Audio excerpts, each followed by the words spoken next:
What's up, everyone, and welcome to episode 144 of the Chumpcast. Join two grown men who review a live-action remake of a Disney children's movie while drinking copious amounts of beer. You can find us on all social media platforms at the Chumpcast. You can also call or text us at 847-920-6107. Thanks to our friends at Family Video for sponsoring the show. If you collect DVDs or Blu-rays, you can get some awesome deals through the Chumpcast.com/familyvideo. They have insanely low prices on new releases, and they're always updating their selection. Looking right now at copies of Into the Spider-Verse, Aquaman, Bumblebee, way more, all for under $10. Plus, it helps the show. You can find our merch at thechumpcast.com. Check out patreon.com/thechumpcast for all sorts of bonus content and more goodies. Now, if you'll excuse me, I have a meeting with the higher-ups at Monster Energy to discuss a possible sponsorship. Remember, there were going to be 4 people on this episode, and yeah, 2 of them were big Disney fans, and instead it's just you and me who don't really care about Aladdin or Disney or live-action remakes. The wife's bailed on us hard. But it's okay. We're sponsored by Bud Light now. Yeah. Obviously. All that big time money coming in. Mostly just because Busch Light won't give us anything. I'm looking at you, Busch Light. What's up? We're sponsored by Bud Light, drinking a shandy. I've got the Bud Light cooler, too. Is that in the shot? Oh, that's heavy. Now it's in the shot. I did see yesterday, they did the NASCAR all-star race, which I didn't know was a thing, but whoever wins gets $1 million. So, of course, everybody's trying to win it. They get paid a shitload of money, dude. And that's going on today? No, it happened last night. And who won? I don't know. What sponsor won? Do you remember what car it was? No. Okay. No, I'm so bad about that. Like, I know some of the guys that have been in it forever, and I know who Kevin Harvick is because he drives the Busch Light car. Yeah. And Busch Light, who I follow meticulously on Twitter, tweeted out something about the car that he had to drive because he lost a bet to, I think it's pit crew, and it was pink. Yeah. And it had like avocados. It was like, typical millennial joke, insert whatever thing that people think about millennials. It's like Yas Queen on the side of it and shit. And he was leading for a while, but I don't know that he gets any money for leading if he doesn't win. How many cars are in a typical NASCAR race? Like the championship race, whatever the fuck you call it. I think 38 or 40. Okay, there's around 40. I should really know more about this. I go to NASCAR races every year because my dad loves it. And I go because it's fun. It's a shit because my show, dad likes it. And because I drink a lot of beer that day. Is that like what you have to drink? Is there anyone that drinks anything other than beer? Oh yeah. Yeah. 100%. Okay. I just think of them serving only like Busch Light and other types of beer. They sell like margaritas and stuff, like frozen drinks in the stands. It's the weekend before the 4th of July, the one that's in Chicago. And you go out there and you tailgate all day. The race doesn't start until like 1 or 2, depending. And they let you bring in a 6-pack cooler into the stands. So you can literally bring your own beer with you. What? They don't. How do they make money off of you? Trust me, dude, they still make plenty of money. Because the beer runs out eventually. Yeah. And you go out there and you start drinking at 9 a.m. and the race doesn't start until 2. You're already kind of slowing down a little bit by the time the race kicks off. But I mean, it's always a really good time. If the weather's good, it's a good time. But I brought Erica before. Drunk Erica loves it just because it's a spectacle. Yeah. There are so many hillbillies, so many mullets. I was going to say, how many mullets are there? For being in Chicago, 12%. There is an alarming number of rebel flags that are flying at a NASCAR race, and it makes me really fucking uncomfortable. Yeah. Just like, what? Aren't we past this yet? They took her jabs. There are so many of those people, and it's usually hilarious because I do my live tweeting like beer by beer, like this is the most ridiculous thing I saw during this beer. Mm-hmm. It's always a good time though. What's parking like? Are there people you look and see their trailer and you're like, that's probably their home? Like that is their mobile home that they just brought to this race. You would be surprised at the people that bring out their ridiculous RV. Like, a nice RV that you could live out of costs upwards of $1.2 million. Oh, I'm sure there's like ridiculous RVs that they bring. You would not believe the people that go out there that have that kind of money. Yeah. And it's not what you would expect. Like, you think NASCAR and you think mullet trailer park. Mm-hmm. What is this, just like our NASCAR episode? I guess. Just because I got a Bud Light sign behind us now? John, you will never get this sign. This is mine. You can't have it. Yeah, Rasha will never have that sign. It's only 4 feet long. And I wish I could have gotten a 12-footer, but I asked Rashid how much he would pay for that. He's like $300. And you're like, doesn't he teach PE? He's got to have way more money than that. Yeah. Well, I think those signs, we were talking, they probably go for about $1,000. I have no idea, to be perfectly honest, but we're a pretty big deal now because we're sponsored by Bud Light, and who else do they sponsor? Post Malone. It's pretty much just us two, the Chumpcast and Post Malone. They sponsor Post Malone. Yeah. Damn, dude. That guy's living the life. All he drinks is Bud Light. He has a Bud Light fridge, everything. Yeah, for being an ugly dirtbag, dude, he's got it pretty well figured out. He's got a Funko Pop now. Have you seen that? My God. Foot Locker selling it in stores. I actually kind of want that. Okay, yeah, well, we're a pretty big deal, obviously. Bud Light sponsors here now. Yeah, definitely. So we wanted to kick this off. We haven't had voicemails in a while. And since Game of Thrones just ended, it feels like forever ago now. It feels like we've talked this to death because we kind of did with our weekly episode recaps, but pretty much. I don't know. I wanted to gauge the audience's temperature. Yeah, I don't think that's going to go well, but we can play our voicemails and see what people are saying. I have not meticulously listened to these, so I don't know what's coming, but let's see. This is from our guy, Decker. What up, chumps? It's your boy, Deck. Had to call in about this whole Game of Thrones finale controversy. If you ask me, the final season definitely had some pacing issues. Obviously. You know, they couldn't really tell the full story in 6 episodes, and that was pretty apparent. It was far from perfect. But I just have one question for you about the finale. When you guys are sniffing all those farts, do you just sniff your own? Do you like get in a closet and sniff your own farts? What are you trying to say, Do you guys get Decker? in a circle and sniff each other's farts? Yes. Do you that's what we do. go on Amazon and buy some canned farts and sniff those? I wonder if you I'll can hang buy up and canned listen. farts on Amazon. Boy, am I impressive. Thanks for that, Deck. What is he trying to say? That we were just sniffing farts? Were we too nice about our review of season 8? First of all, we definitely weren't too nice. I think what he's saying is we were too critical because we were talking about how it was poorly done. Okay. But I was thinking sniffing the farts of the writers. I think maybe, and he probably has a point that we nitpicked a lot of things, but this was a big deal, and you had 2 years to get it right and $10 million per episode, and you still fucked it up. They had a shit ton of errors throughout the season where it was like, what the fuck are you guys doing? The coffee cup, the water bottle. There was a scene where Jaime was hugging Cersei and he didn't even have his fucking golden hand on. See, I can let stuff like that go as far as low production value, but the storytelling was atrocious. Yeah. That's what I got a problem with. And if that makes me a fart sniffer, then I don't know. I guess everybody likes their own brand, right? I do. And also, you've seen the episode of South Park. You fart into like a sifter, right? And then you... Yeah. All right, more voicemails from our guy, TJ. This is John. Whatever. Classic Wedding Crashers reference right there. Is that like a Jon Snow thing? Or no, that's a good take. He's just, I think what he's basically doing is he's quoting Wedding Crashers. That's the scene where Owen Wilson is super depressed because he just lost whatever her name is.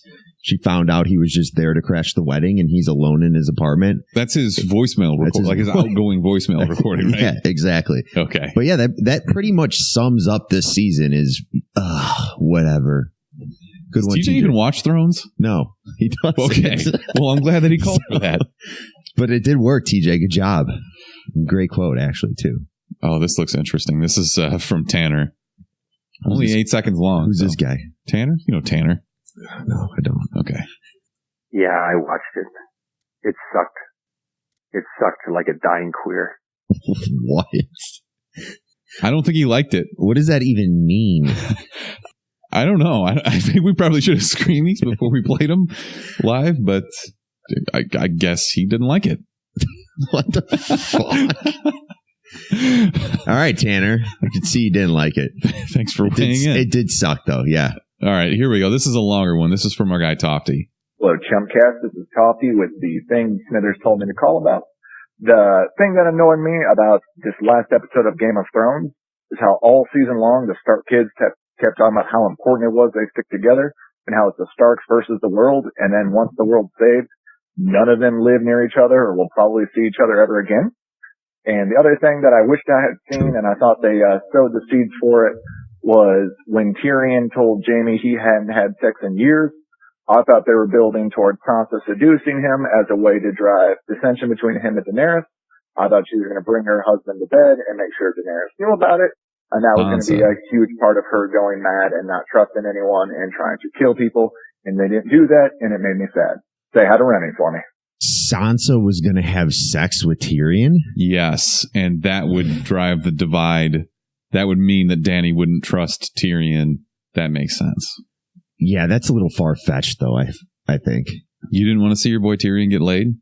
No, I did, but they just didn't have that connection immediately when they got married. And I mean, they've spent a majority of time together. They had that moment in the crypt where they were like, they did about to die. Okay, I I'll give you that. I could definitely have seen that happen during the Battle of Winterfell. That would have been a pretty weird twist, though. Instead, they made it seem like she loved Reek, Theon, and he just doesn't have a wiener, so that was never going to happen. Speaking of doesn't have a wiener, you sent this meme where it was it was showing an Unsullied in the back. This is another fuck up on Game of Thrones. It was Grey Worm. It was Grey Worm. Yeah, so in the foreground is Tyrion, and the shot is clearly on him. But right behind him, you see Grey Worm, and it's since Tyrion is so short, just his lower half of his torso. You see the lower half of Grey Worm, and you see an obvious bulge in his pants. You see his penis, and that doesn't fly. They don't have penises. So the meme that's going around now is David Benioff. Like they took a quote from one of his Inside the Episode things, and he's like, "Yeah, we kind of forgot whatever," and whatever. So. The meme that's going around now is like, yeah, we kind of forgot that we said that Jon Snow was actually a Targaryen, and we set it up for this massive reveal, and it didn't really pay off in the end. So yeah, that's my current favorite meme going around on the internet. I would be a lot more mad if we didn't have Chernobyl and we didn't have Westworld about to release. First of all, Westworld's still about a year out. Really? Yes, it's not coming till at least 2020. I thought we were getting it into 2019. No. That is Rick and Morty. We'll have that. That's good. Yeah. But it's not really the epic that you want, It's not as much about the storytelling, unfortunately. So Chernobyl's still really good. I just watched episode 3. I fell asleep during episode 2. Because you were tired or just it was boring? A little column A, a little column B. Yeah, it's good though. Wait till the ending of episode 2 is really intense. There was a helicopter scene that kind of got my heart pumping. Mm-hmm. And wait till you begin to see the aftermath of the initial victims, I'll call it, of Chernobyl, the ones that were like in the compound and closest to the explosion and everything. Okay. Dude, you think a burn victim is bad? This is like burn victim to the 20th degree. They do so bad. A really good job of showing somebody as pasty, yeah. Which, first of all, why are they all British? I don't know. That's a good point. They're in the Ukraine, but they're all British? I don't understand that at all. Do they all have British accents? Yeah. Really? Yeah. So I get, even if you just gave them, not to say no accent, but, default non-regional diction American accent.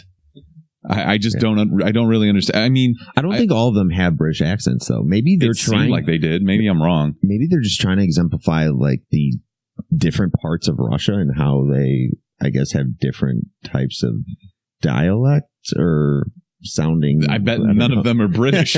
Whatever. I don't know. Still a good show. My point was, though, they do a good job of showing them as really pasty. TJ, we're sponsored by Bud Light now. Yeah. Austin Post Malone. Red Bull, step your game up. We want to be powered by Red Bull. But back to Chernobyl, they do a good job of showing pasty white dudes. Yeah. And then they get close to the explosion and all of a sudden they've got a wicked sunburn. Yeah. And you're like, oh, that guy's going to fucking die. Just wait when they're lying in their hospital bed about to die and how bad it gets. That's very It looks like they took the icing from a Cinnabon packet and were just spreading it all over them. Their skin is so slimy.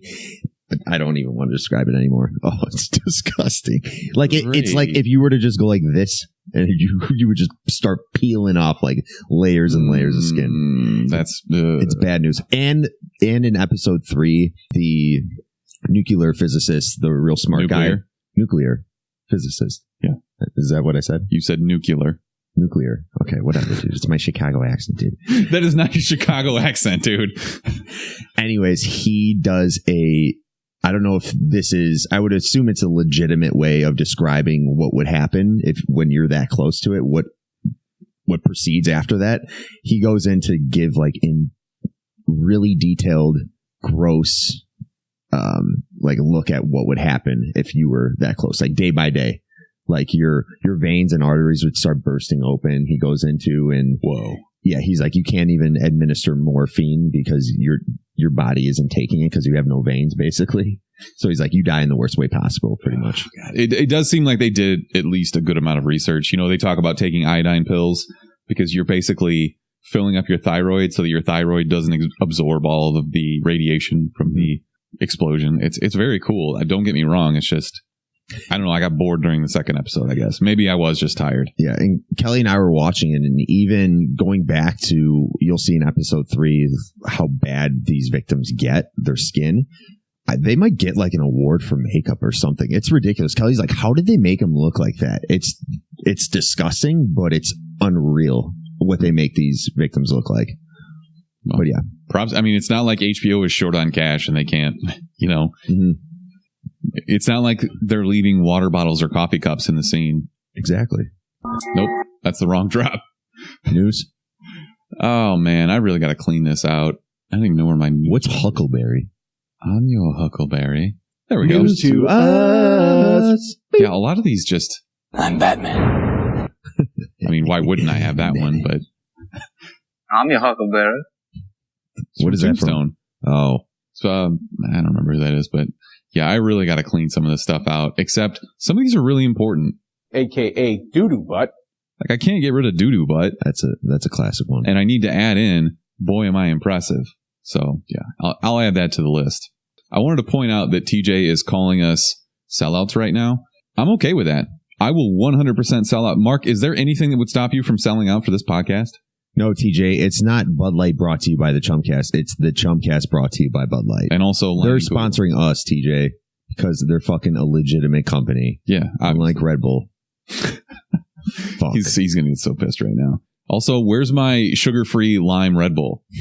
Isn't that the green one? That stuff's actually really good. Yeah, just a 24-ounce can of lime fucking Bud Light with a lime Red Bull. Be a good mix. Do you remember when Bud Light Lime was like a really big thing that everybody was drinking? It's disgusting. And now if I think about a Bud Light Lime, I just get kind of sick to my stomach. Do you remember Keystone Ice? Of course. They still make that. Isn't it like a black can? Yeah, ice is basically just, hey, we put a bunch more alcohol in this. It's almost malt liquor level. What's the worst beer you've ever had? Probably the one you brewed. Was it that bad? You didn't like it that much? It was fucking horrible. I drank all of them. I didn't think they were that bad. Wow, that hurts, man. You were drinking it and just crying a little bit. Just like, oh my God, I hate it. I think I went wrong with the hops. No, the hops and everything was fine. It was the way that I carbonated them. I don't think that worked very well. I do need to brew some more beer, though. I was just giving you shit, but yeah, the beer wasn't that good that you brewed. I totally even forgot that I brewed beer, so. Rolling Rock. I fucking hate Rolling Rock for some reason. Really? I really don't like the taste of it. Okay. Yeah. It has that distinct, I'm sure you drank a light beer or just a basic domestic beer where you're like, I really don't like the taste of that. That's Rolling Rock for me. I think mine would probably have to be, you ever had a Steel Reserve? Yeah, those are bad too. I've had the 40s. Well, in college, it was really cheap and it was like 10% alcohol. They call them a high gravity lager, which is basically just drink one of these 40s and you'll get messed up, which is fine. But we used to say that it was brewed with rusty nails because that's exactly what it tasted like. Just had that like iron taste to it. Yeah. It made you feel like you were bleeding internally, like you were at Chernobyl, actually. Gross. And then you went and had a regular beer afterwards. But yes, TJ, I do remember Not Your Father's Root Beer. I don't think anybody else does anymore, but... do they still make that? Yeah, that was really big for a while. And you just black out after 3 of them? Yeah, and now it's all like seltzer that everybody's into. It's bullshit, dude. Well, it's low calorie, and I figured that'd be right in your wheelhouse because you're... No, I drink a lot of Trulies. That's what you're talking about. Of course you do. I'm a Truly guy, I love dude. that you tried to shit on it, and you're like, yeah, dude, I do that all the time. I don't know if I'm a White Claw guy. I'm more of a Truly guy. Is there a noticeable difference? What are we even talking about? All right, let's get into So news. far, we've done NASCAR, Truly, making fun of TJ because Red Bull won't sponsor us and Game of Thrones. So and radioactive burn victims. I guess on the HBO Game of Thrones Chernobyl theme, the best part of the finale of Game of Thrones was the Westworld trailer, right? Mm-hmm. So you've got Aaron Paul. Did yours come before or after? Before. Ours came after. Really? Yeah. Do you use HBO Go or? Go. Okay, HBO so Go. I stream it live. Like I get a feed of HBO through my Hulu account, but I saw the trailer for this, and it's Jesse Pinkman, aka Aaron Paul, the actor. Yeah. And I was like, "What is this show? This looks amazing." No, it's all futuristic and shit. Post-apocalyptic, maybe. Until Dolores shows up at the end, you're like, "What is this new show? How have I not heard anything about this?" And then I totally forgot that they cast Aaron Paul in the season 3 of Westworld. We also made an Instagram post about it. Probably half a year ago. Well, I didn't make it because you won't allow me to post anything on Instagram because I'm an old man. You're bad at creative stuff. But go on. You know what? It's not that I'm bad at creative stuff. I'm bad at social media because I'm old. You just don't have the vision. It's like you put white text over a blue sky. No, I know better than that. You're also, that type of guy. No, bullshit. I know design rules. Like white text with a black border will show over literally any color or any range of colors. Yeah, eat shit. I know things. I think I'm too much of an old man to give a shit about Instagram. Like I'll post a video that I edited together that I'm really proud of, and I laugh at. Of course, I'm going to laugh at my own jokes, but you're like, yeah, you fucking did this wrong. I'm going to take this down. Just like, all right, man, come on. There's a lot to it with Instagram. There's a lot of things that go into it. No, you're just super anal. Yeah, that too. It's all right, man. Instagram's my thing. Twitter's your thing. You know, I'm fine with it though, because you did such a good job on our Instagram that you actually got us sponsored by Bud Light. Yeah, it's still hitting me now that we're sponsored by Bud Light. It's like we might have an event later this month with Post Malone. It's unreal for our 150th episode. Yeah, it's ridiculous. Oh man. Anyways, Westworld, right? All right. So I'm watching this trailer and there's robots and shit, and Jesse Pinkman is a bank robber, I guess. I think he's just a badass. I don't know if he's designated as a bank robber like he was himself as blowing a hole in a wall, right? I don't know. We got to hear a little bit of this background and what the story is. Well, you were telling me that Marshawn Lynch is in this. Mm-hmm. You saw Kid Cudi in there. Cudi's in this, yeah. Is this going to be the new Game of Thrones thing where professional athletes and musicians are, dying to get in? I don't know. Cudi's been in an HBO show before. He's been in Made in America, the Mark Wahlberg. It was like the Mark Wahlberg, because after Entourage, Mark Wahlberg did, I believe, 1 or 2 seasons of Made in America. This is something TJ would know if he's still on the stream. But yeah, he's been on an HBO show before. He's been on other TV appearances. But yeah, Marshawn Lynch, he's never been on anything, so I'm interested. No, that's not true. Marshawn Lynch, I respect the shit out of him because he just does whatever the fuck he wants. He was on an episode of Brooklyn Nine-Nine last season. Oh, I had no idea. And he just, he retired from football, came back, played football because he wanted to play for Oakland because that's where he grew up. And now he retired again and he's just going to go act in fucking Westworld season 3. Like, how cool is that? Yeah. Marshawn Lynch is the man. You ever seen those clips of him playing Mortal Kombat? No, but him describing literally anything is hilarious. He's hilarious. Oh my God. All right. We also got a trailer for Terminator Dark Fate. So you were telling me, I just watched this today for the first time and I was unimpressed, I think is the nice way to put it. Yeah, it had some lacking parts. But you were telling me this is going to pick up after Terminator 2. Correct. And they're going to ignore all the shitty movies they made outside of that, right? Yeah, the terrible CGI'd Arnold at the end of what one was that? That was the third one. Oh, that was so bad. Because it was the Asian woman who was the one that came back in time to kill... Fuck, dude. I can't even keep all of these straight. This is worse than Fast and Furious. I don't know. That CGI may have been as bad as the CGI they did with The Rock in The Scorpion King. Ooh. Do you remember that CGI? Yeah, that was how bad that was? Yeah, those movies are very forgettable and should be forgotten. So I'm glad they're picking this up after T2. I'm fine with it, but also I'm not asking for these. And also, James Cameron can eat shit. Yeah. I was telling you, as the way they put his name fully across the screen. They could have made it bigger, though. It's like produced by James Cameron. I'm surprised that he's not in the background of literally every scene, just giving us the double birds. Yeah. Just because that's the kind of guy he is. You hate that guy. I really hate him. You hate that guy. I can't help it. And I don't hate all of his movies, But also, I don't give a shit about Avatar ever. Okay, Terminator, though. Do you care about this at all? I'm sure that we'll end up going to see it. A little bit. Arnold's in it. Come on. You can go see it no matter what. I guess we should probably talk about Arnold getting drop-kicked last week. That's not funny. That is not funny? Dude, it's kind of funny. It's funny because he's okay. Had he actually been hurt, that would not have been funny. Because he literally took like half a step forward when they drop-kicked him. Like he barely moved. He's still 6'5", 240. Yeah. Like you're not gonna be able to tackle the guy or like knock him down. What was this guy trying to do?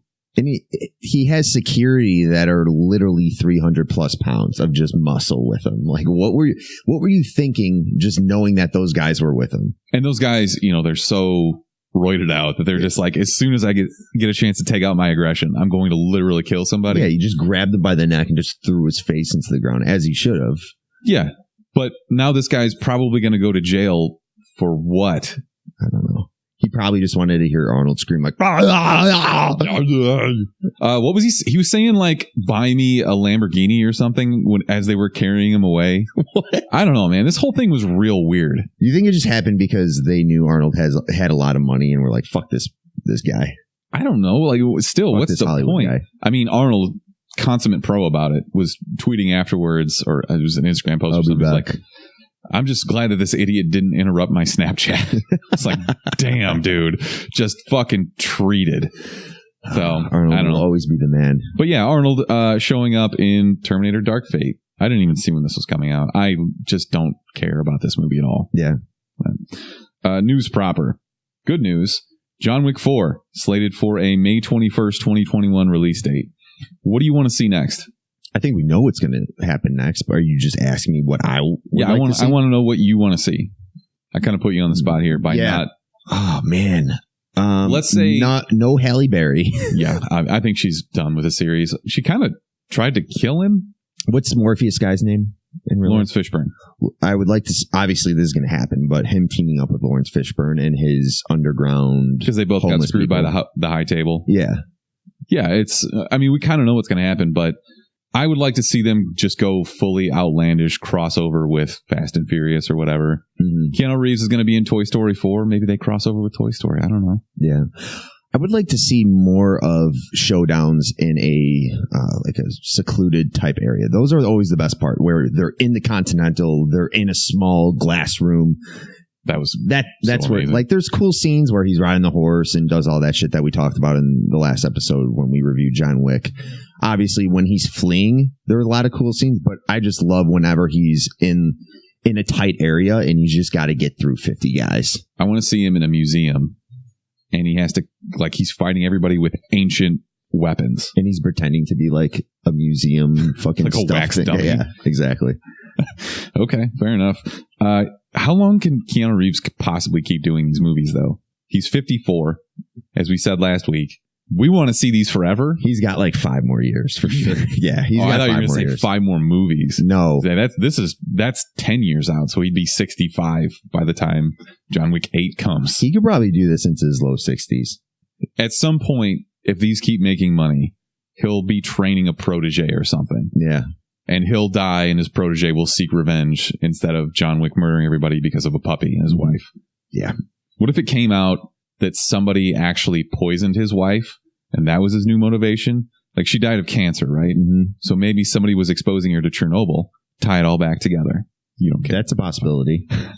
I actually like the whole poisoning thing. Do a little twist, because the wife, besides his dog, obviously, his wife mattered the most to him. And him getting revenge on someone because knowing that they killed his wife in like a sick way would be a great way to do 4, maybe, or 5 or 6 or 7 or 12, like killing Reek for stealing his Mustang. That made me mad. All right. Dude, fuck Reek. Fuck Reek.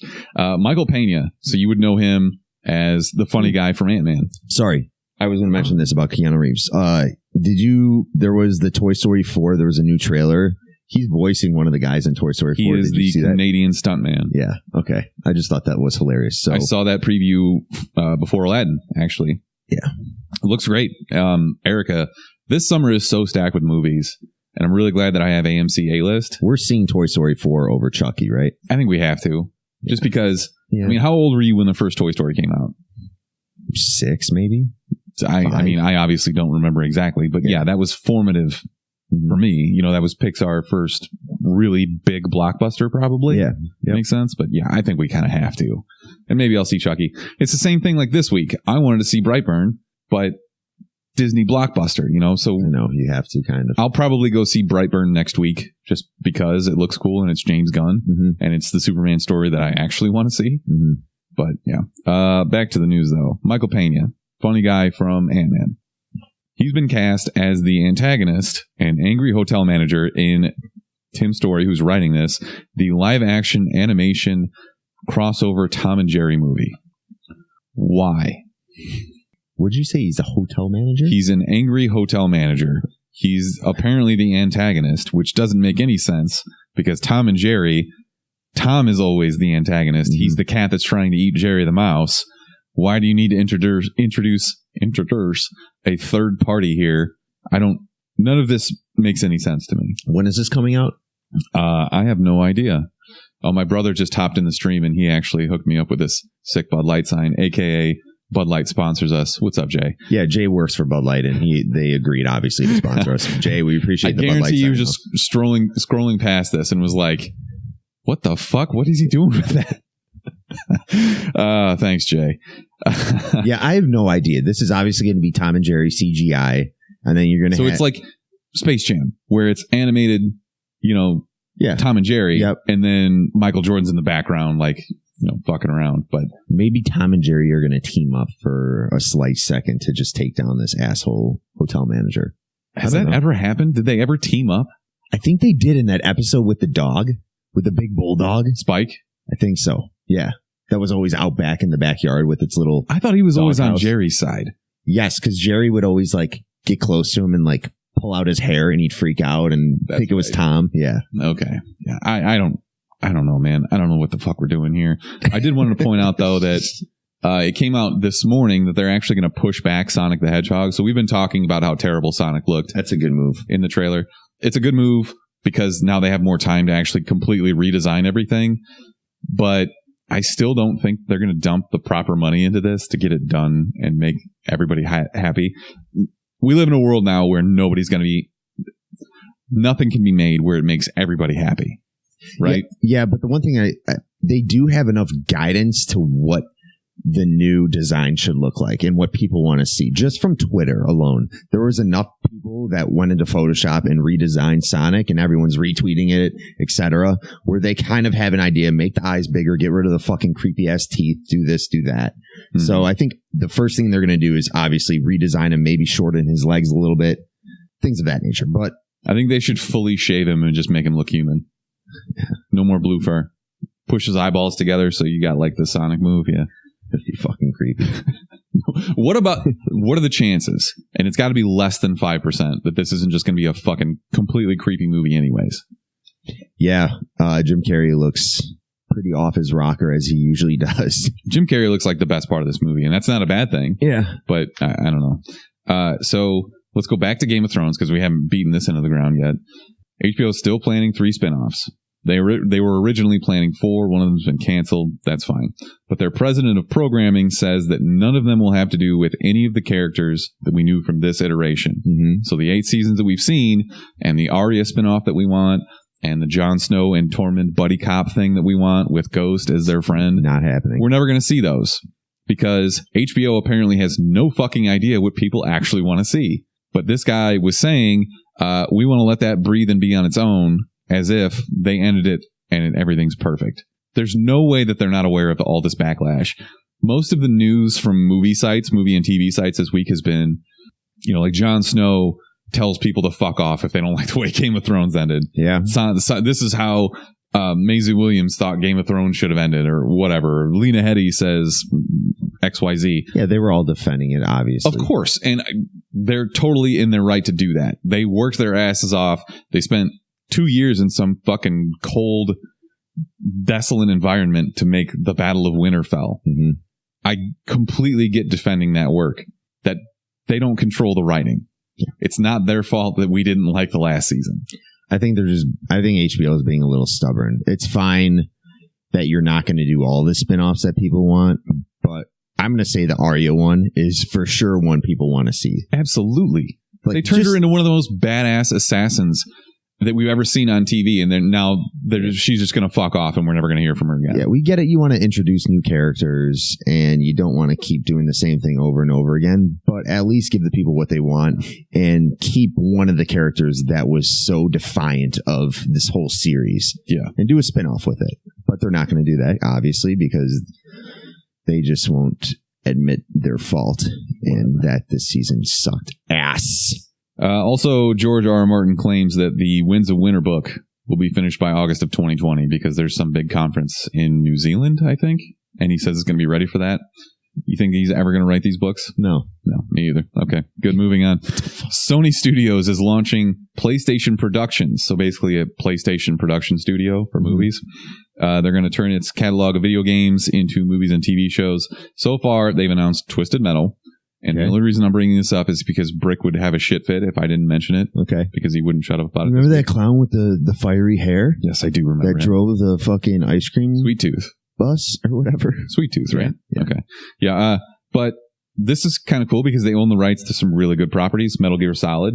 My favorite franchise of all time. The Last of Us, which would make an excellent movie, in my opinion. God of War. Tons of other stuff. Spyro the Dragon or Crash Bandicoot, whatever else you want to make. So, good move, maybe? Yeah. And is this all going to be... Are you going to be able to play this on 8K now? Did you see that? I did not. How PS5, I guess, or whatever the next console is going to be, can now stream and play on 8K? What is the maximum... 4K. No. What is the maximum? What does your eyeball see right now? What is it, question. Like 12K? I have no idea. What is the equivalent there? Because at a certain point... You get the pixels so small that it's... you can't notice it, yeah. This is a 4K TV, and I'm pretty sure I don't ever need it to look any better than this. Yeah. I don't know, but what else? My problem is there are little to no devices that even stream 4K. I mean, you have Netflix now streaming a good amount of stuff in 4K, but we're still getting our 4K shit. How are you going to say that you're introducing 8K and that... Like, why is that supposed to be a big deal to us when we're not even getting that much 4K content? Okay, why do they sell cars that are 800 horsepower for idiots to go wreck them? Yeah. It's just so you can... This is a dick measuring contest. Yeah. It's like me with the curved TV. Yeah.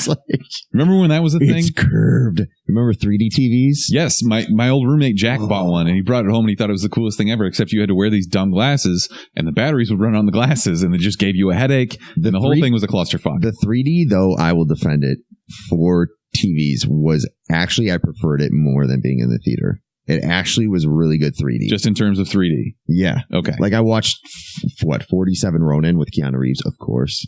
I think that's the one. 40 was terrible, yeah. It was pretty bad, but it was in 3D, and I'm just like, this is awesome right now. It was really cool. No, I get it, and the allure of it was cool, but it's kind of... It just didn't sell, gimmicky. though. It didn't sell. The Blu-rays didn't sell, and I think that's why they took it off the market for TVs to have that capability. Yeah.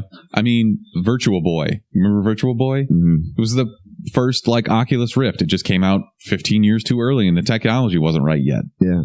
So maybe we'll get it, and it'll come back into our living rooms at some point, but I have zero plans of buying an 8K TV because they'll probably be about $5,000. Yeah, and it's going to be about 10 years before we actually have enough content to even matter.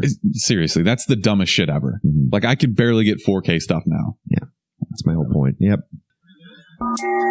Best. We the best! Worst. The worst! She's the worst person in the world. Huge, skank, terrible, but thank you.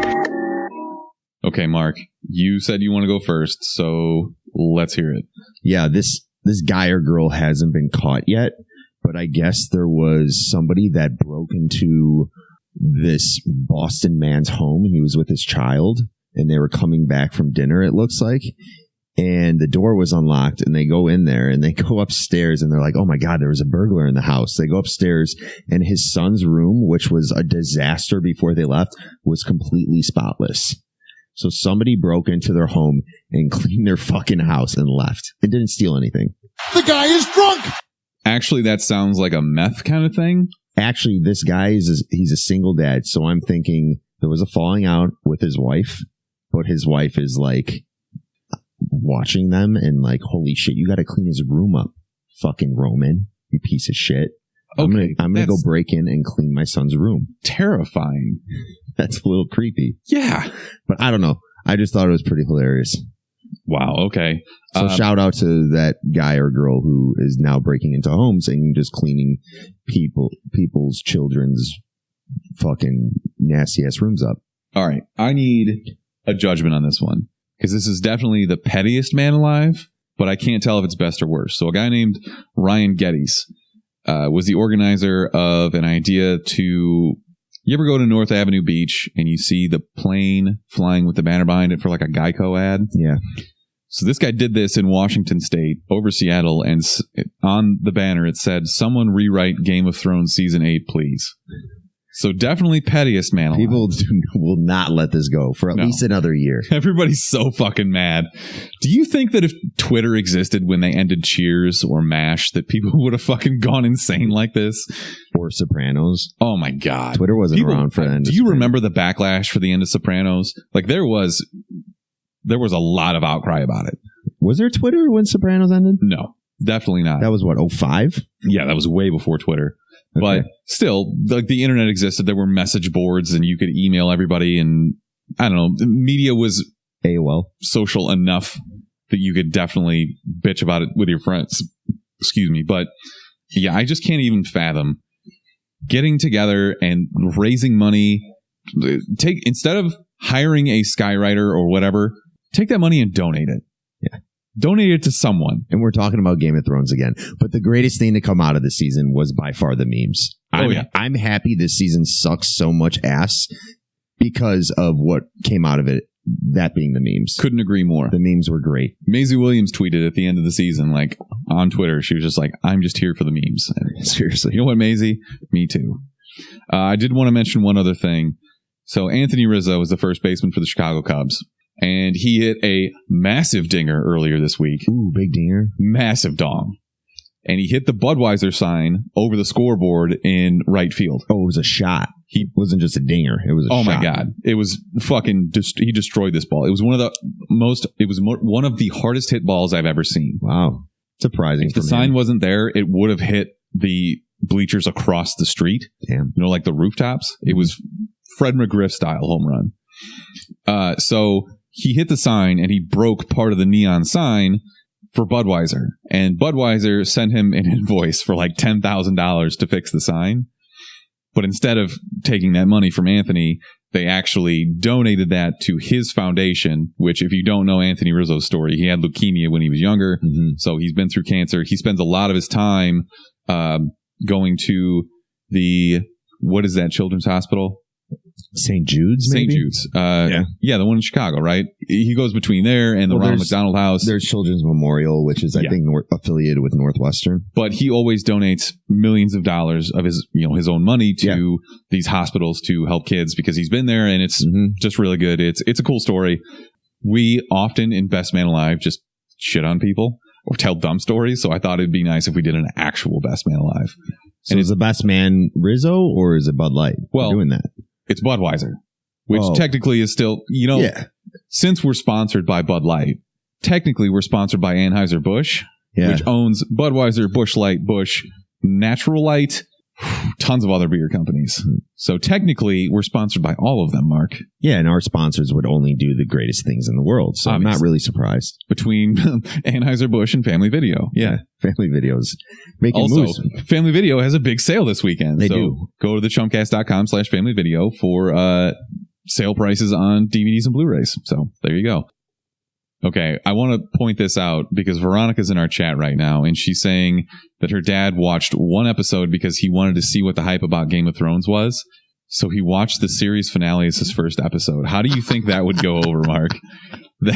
Veronica, if you're still there... We're like, wasn't that bad? I want to know what your dad had to say about this because it couldn't have possibly been good. But we'll move on anyways. So our review for this week is Aladdin. I didn't take any notes on this because... You don't need notes. I was trying to take this in kind of like I did when I was a kid and I saw Aladdin for the first time. Except this is kind of weird because it's directed by Guy Ritchie. And when you think Guy Ritchie, you don't think Aladdin or children's movie or anything like that. You think weird British I don't know, like fight scenes and shit. And some of the cinematography for this was basically Middle Eastern parkour. Is that fair? Yeah, I guess. I mean, it was cool because between that and the choreography, I'm going to have to look up all this because I have zero notes. I'm trying to think of the name of the guy that played Aladdin, and I'm not even close to it. But it's Mina Massoud, I think. Massoud I'm pretty sure it's Massoud. Okay, it's spelled Massoud. Mina Massoud. Yeah. Okay. Mina. So he did an awesome job in this movie. Yes, I thought there were some questionable scenes with his acting, but the look of him, yes, he looked the part. He had that smile. Street rat. Yeah, everything that he did in his performance was pretty spot on. Like I said, some of the acting was what I want to see this guy do, he is Benny from The Sandlot. Ooh. He would, if they did a Sandlot remake, I don't know how old he is. I'm assuming he's like 30, whatever. But yeah, make the characters maybe a little bit older this time, like maybe high schoolers. Maybe like they're coaching their kids. Yeah, or you could just be a bunch of high school kids. Yeah, I don't think he's too old for that. Yeah, well, he looks pretty young though.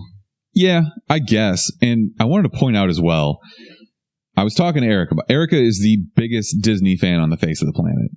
Like, she made me go to Disney World with her as a 32-year-old man. Mm-hmm. And don't get me wrong, I enjoyed the shit out of it because I'm also a child. But yeah, of course, she was talking to me about things that she liked or didn't like about this movie. And something that came up was the age of Disney princesses. Okay. And I was completely oblivious to this, but canonically, from Disney, Jasmine is 15 years old. And she's the youngest princess. No, she's not. Snow White is at 14. Ooh. The oldest Disney princess is Cinderella at 19. This makes me uncomfortable to levels that I can't quite describe. Yeah, but why are you going to bring that up now? That's obviously a problem for the Disney franchises since when they created these characters. And I don't think Naomi Scott was playing a 14-year-old. I think they wanted us to think she was 18, 19 years old, whatever. Isn't that weird too, though? Because she's definitely older than that. And so is Nassim Perdad and... Yeah, but Andrew Garfield played Spider-Man and he was fucking 34 when he played him. He was supposed to be, 17 years old? I guess it's weird, though, because they kind of sexualize Disney princesses, right? Yeah. I didn't feel that way about Andrew Garfield. I don't know. He was pretty cool. He was a pretty cool guy doing kickflips and just like skating down the hallways of his high school. Okay.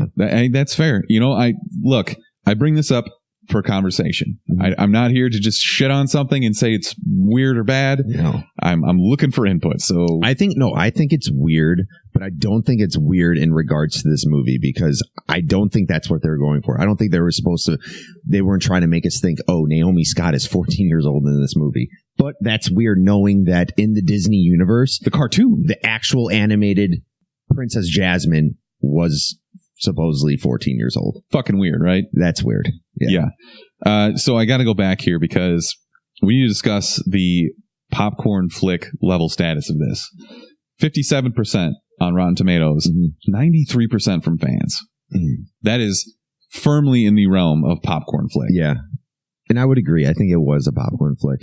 And I'm fine with it. I thoroughly enjoyed this. I got chills when he's just like, I can show you the world. I'm just like, oh my God, dude. The worst part of this movie, and it's not that bad, but it's just kind of like I'm trying to watch a movie, is Erica sitting next to me, grabbing my arm and singing right in my ear when they hit all of the beats from the original. Because they really did. She was digging it, totally into it, and you just woke Remy up. I like that scene though in the movie. It was good. When they did that. It was good. That said, though, didn't go on long enough though. You don't think so? They should have just replayed it again. Okay. There were a couple of songs that were new to this, which is okay. Mm-hmm. I'm glad that they didn't just go beat for beat from the original Aladdin, and I hope they do the same thing with The Lion King. There was one song that Jasmine did where she was singing and the guards around her are disappearing. Didn't really make sense, but I thought that was one of the more catchy original songs from this movie. Think so? Or new songs, but it was an original song. Eric and I were kind of just looking at each other like, what is happening right now?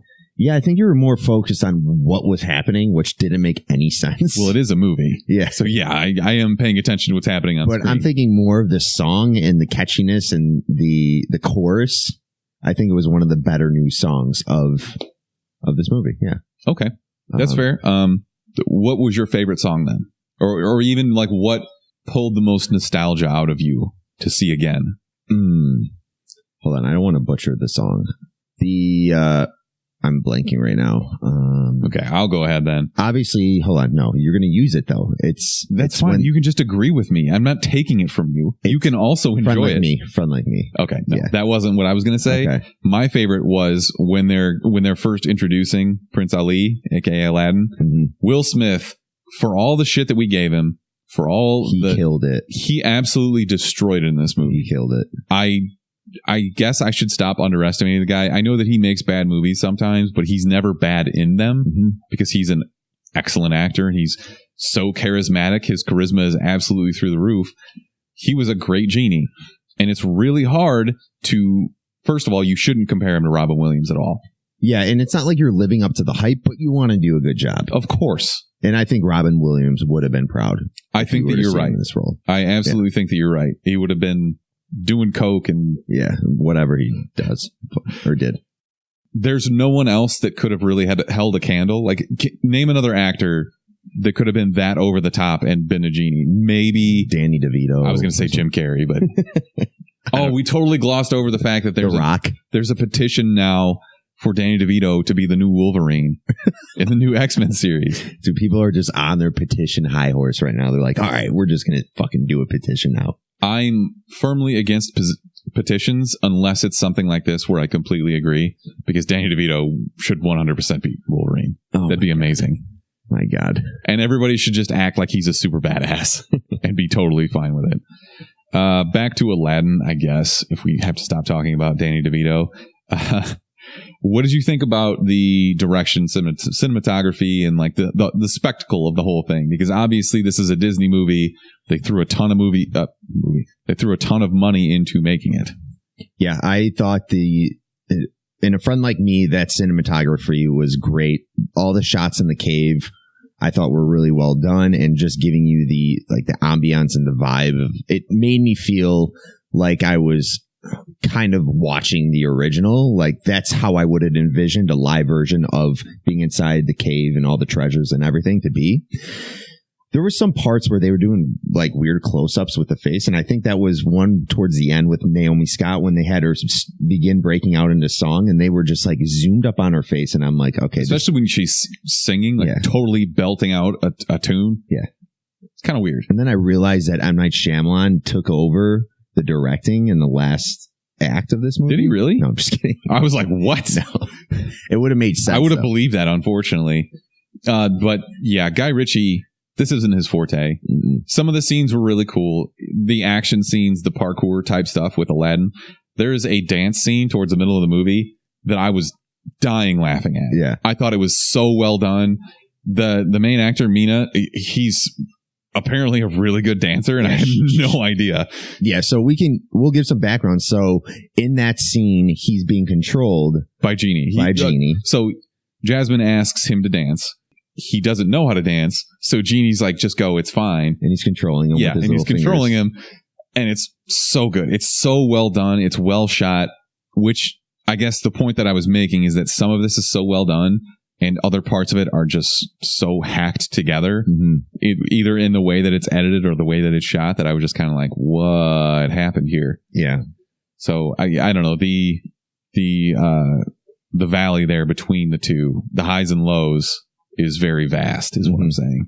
But that dance scene was fucking awesome. Yeah, and I like that Mina did a really good job, or let's just call him Aladdin. Aladdin did a good job at seeming like, all right, I don't know what the hell I'm doing, and he was just felt so uncomfortable doing whatever he was doing, but he was like breaking out into like a cool dance, and he's just like, the expression on his face was hilarious. His facial expressions were absolutely perfect, so and it's really jumpy dancing, and it was perfect. And some of that, he did a backflip at the end. I'm wondering if that was actually him, and I wouldn't be surprised if that was. So I was really trying to pay attention, like see his face. Yeah, it really looked like him. Yeah. So either they found an awesome stunt double who can really dance, or it was him doing it. I'd like to give him that credit, because a lot of the parkour stuff he did, you can clearly see it was him. Yeah. So good for him. Jafar, what do you think? He was good. He was fine. I wanted a shorter, fatter Sultan. Mm-hmm. Does that make sense? Yeah. That should have been fucking Danny DeVito. I agree.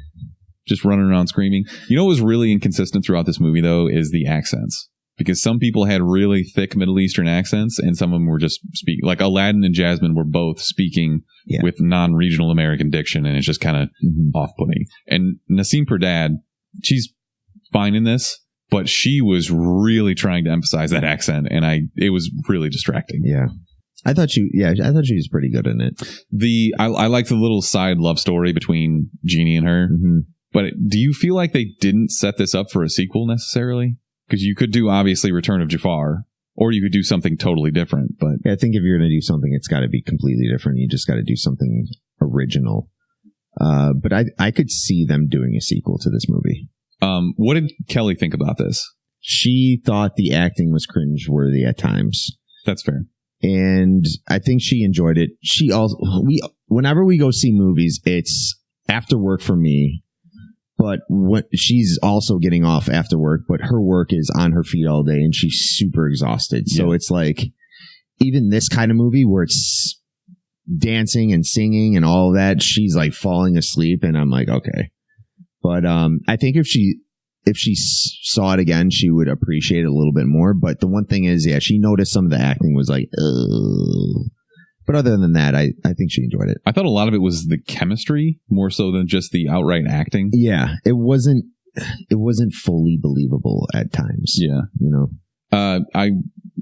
First of all, Erica loved this, and I feel like that's a good better than Beauty and the Beast. I didn't see Beauty and the Beast with her. Okay. But it seemed like she enjoyed this more. I should have asked her. And she was supposed to be on this episode. She would have had way deeper thoughts into Disney and the lore and all that. Yeah. Lore, since Brick isn't here. But speaking of Erica, I will never forget the day that I completely shattered her reality, because Return of Jafar is her favorite movie. Like, really? If you asked her right now what her favorite movie was of any kind, it would be Aladdin 2, the sequel, Return of Jafar. And I absolutely broke her heart when I told her it's not a Disney movie. No, it is a Disney. But Robin Williams wasn't the genie in that movie. Yeah. It was Dan Castellaneta, who was the voice of Homer Simpson on The Simpsons. Mm-hmm. And you love that. You're just like... She was fucking devastated to the point where I wish I had never told her. She was so heartbroken. I really wish she was on here because I could bring it up and you could see the sadness in her eyes as I reminded her of that. So, sorry, Erica. But one other thing I wanted to point out is in the original Aladdin, Gilbert Gottfried as Iago the parrot had a much larger role. Mm-hmm. So this is Alan Tudyk, who, Alan Tudyk is like a that guy actor where you don't know Alan Tudyk's face unless I show you a picture. Mm-hmm. But he's really good at everything that he does, and they barely used him at all in this. And they went for more like the realistic parrot. I don't think they should have. They should have went a little bit overboard with how much the parrot talked and still made it seem realistic. Like, okay, maybe this parrot could have spoke this much, but nobody really gives a shit. Gilbert Gottfried was speaking in full sentences. Yeah. Like he was moving the plot along. Mm-hmm. I don't know. Yeah, I think they did not capitalize on that for sure. And it's not like they didn't lean into Abu, or I'm blanking on the tiger's name now, but they really did some really close-up stuff. You can tell they dumped a ton of money into the CGI for this, but it got a little uncanny valley, especially with Abu. Mm-hmm. Because you're like, that's definitely not a real thing, but it's close enough to real that it's weirding me out to see it on screen. Yep. I saw this. We saw this in the Dolby Theater at Village Crossing, so it's massive IMAX format. The stereo was pumping, and it was great for the songs and everything, but it made it a little unsettling to see that part of it live. I think they did a pretty good job though with Abu's facial expressions when they zoomed up on him, and he like when he stole back the lamp and when he stole Jasmine's little wristlet thing.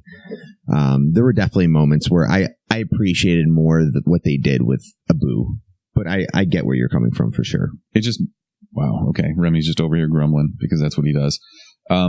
Is there anything else you want to say about this movie? Yeah, I want to mention we have Billy Magnuson in this. Oh my God, you love this. Where he's Prince Anders, and if you've never seen Game Night, That's primarily what you would recognize him from.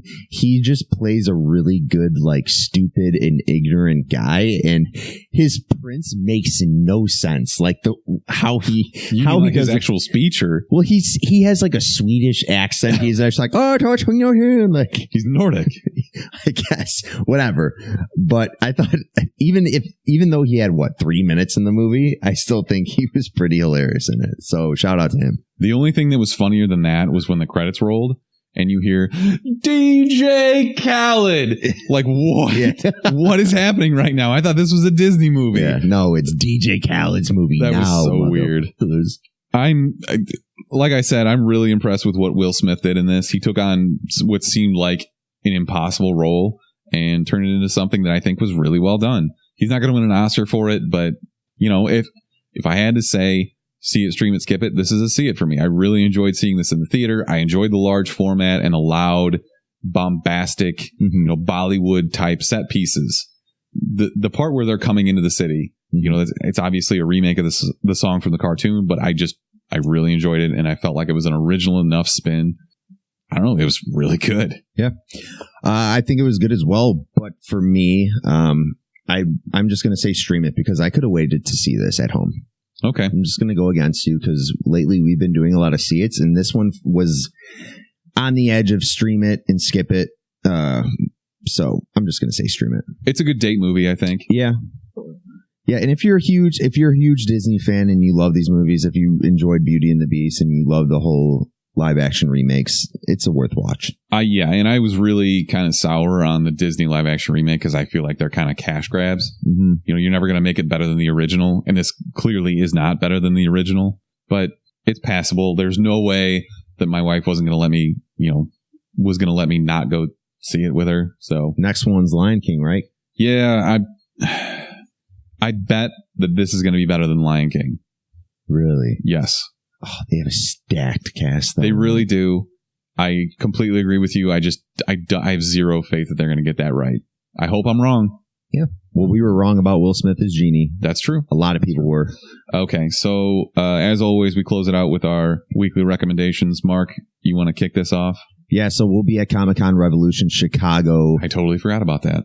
Yeah. Next week on Saturday, June 2nd. So if you're into all the comic and nerdy and pop culture things, check us out. We'll be there at Donald E. Stevens Convention Center doing some press stuff. They were nice enough to give us press passes to be there and film and do all the stuff that we did at ACE and C2E2 this past year and a half. So if you're not doing anything next weekend, Saturday, June 2nd, we'll be at the Chicago Comic-Con Revolution. The guy is drunk! Are we going to do an episode there? We should. Yeah, it's Saturday. What movie is next week? Fuck. Okay, look that up. If there isn't a good movie next week, I say we see Brightburn. Okay. But I have a recommendation, and it's from The Lonely Island. It's Andy Samberg and his group that do music. I mean, you've seen them do, like, I'm on a Boat, and I Just Had Sex, and all these other weird songs. And they just released this, I don't know if you call it an album or what, but it's about the Bash Brothers. So it's like Maguire and Jose Canseco, like the Oakland A's, but they did a bunch of songs about it, and they're all out on YouTube now. This is just the most weird recreation of something ever. I haven't watched it all yet, but I just found out about it. I'm really excited to go watch this because I think everything that Lonely Island does is funny for the most part, and this is just really weird and somehow right up my alley. I don't know. I'll check it out. Okay. So that's been episode 140. I have the movies. Godzilla, or we have Rocket Man. Gotta be Godzilla. Really? I mean, we can, if you're feeling ambitious, we can do both. Okay. Maybe we can do both. I really want to see Rocket Man, though. Erica's going to make me take her to see Rocket Man. Taron Egerton or Egerton. How do you say his last name? Edgerton. I have no problem going to see it. Yeah. I will totally go see Rocket Man, but Godzilla kind of looks awesome. By the way, if you guys thought Bohemian Rhapsody was a good movie, go watch Taron Egerton's performance that he did with Elton John. Just literally YouTube Taron Egerton and Elton John, Piano Man. And he sings Piano Man so well with Elton John.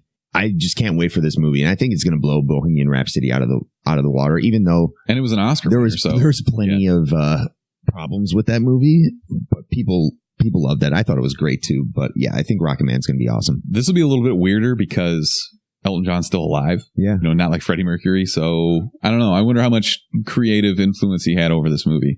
But you were playing that on your phone earlier and I couldn't see. And I was like, that just sounds like Elton John. Yeah. And you told me it was Taron Egerton. I was kind of blown away. But yeah, he's very good at singing. So anyways, this has been episode 144 of the Chumpcast. As always, you can find us on social media at the Chumpcast. Call or text us at 847-920-6107. Thanks, as always, for your voicemails. Leave us more. We don't have to ask you a question. If you have something you want to get off your chest or a question to ask us, just leave us a voicemail. It's fine. Yep. And thank you to all of our Patreons again. Really appreciate your support. You helped us upgrade. Get sponsored by Bud Light. Get sponsored by Bud Light. Upgrade our live streaming quality with a new camcorder we got. And we really appreciate that. And if you haven't signed up on Patreon and enjoy the show and like to support us in any way for as much as a cup of coffee per month, you could sign up there. It's patreon.com/the Chumpcast. I'd say really it's less than a cup of coffee. Yeah, it's like $1.69. What does a cup of coffee cost now? Like $2.50? $8 from Starbucks. And if you know what, if you could, if you can afford it, do it. If not, whatever. We still love you no matter what. Thanks for tuning in. We appreciate you. All right. Chumps out, motherfuckers.